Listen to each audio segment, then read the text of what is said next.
In this video, I'll show you how to fix the skipped path issue in Wordfence. So I ran the scan in Wordfence and I got this message, one path was skipped for the malware scan due to scan settings.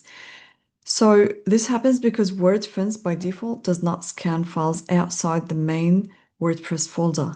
So to fix this, I'm going to click on details and then I'm going to go to option.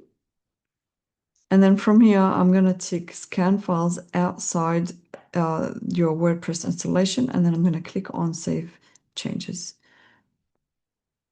Then I'm going to return back to this scan and I'll start a new scan. Let's see where, so let's see the results of the scan.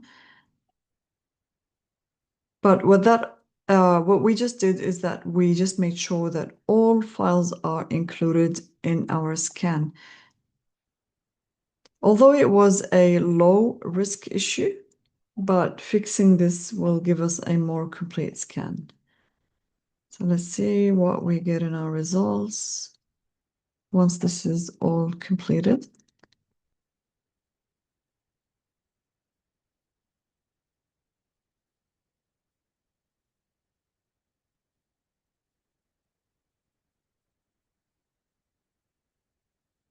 Okay, so that's it. That's how you fix the skipped path issue in Wordfence. I hope that was useful and I'll see you in the next one.